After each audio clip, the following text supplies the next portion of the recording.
हाय. अगं काय झालं, टेन्शनमध्ये दिसतेस? काय सांगू यार, कन्फ्यूजन ही कन्फ्यूजन है लेकिन सॉल्यूशन का कुछ पता नहीं है. मला सांग काय कन्फ्युजन आहे, आपण मस्त सोल्युशन काढू. सी, मला नवीन गाडी घ्यायची आहे. पण मी नवीन गाडी कोणती घेऊ, कुठून घेऊ, कोणावर विश्वास ठेवू, मला खरंच काहीच कळत नाही आहे गं. आणि पेट्रोलच्या किमती बघ ना किती वाढत चालल्या आहे, महागाई किती आहे, केवढे सारे प्रॉब्लेम्स आहेत, खूप कन्फ्युजन आहे. अगं इतका विचार कशाला करतेस? मग काय करू?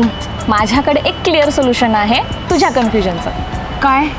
डायरेक्ट आयक्यूब घे, तीही शेलार TVS मधून.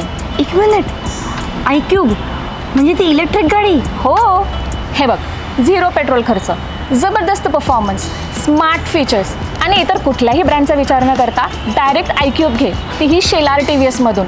कारण शेलार TVSची सर्व्हिस, डील्स आणि ऑफर्स बेस्ट आणि जेन्युइन आहेत. हां, शेलार TVSच्या सर्व्हिसबद्दल मी पण ऐकलं होतं की बेस्ट आहे. पण मला एक प्रश्न पडला आहे, मला सांग, आपण इलेक्ट्रिक गाडीवर बिनधास्तपणे विश्वास ठेवू शकतो? हे बघ, आयक्यूब TVSची आहे आणि तीही आपण शेलार TVS मधून घेणार आहोत. त्यामुळे बिनधास्त विश्वास ठेव आणि आधी तू तुझ्या कन्फ्युजनमधून बाहेर पड, कारण ती इको फ्रेंडली सुद्धा आहे. वाव, ॲक्च्युली तू मला बेस्ट सोल्युशन दिलं आहेस. मग आपण एक काम करूया, आपण उद्याच जाऊ शेलार TVSमध्ये आणि माझी नवीन आयक्यूब बुक करून येऊ. ये बात गर्ल, दॅट्स द स्पिरिट.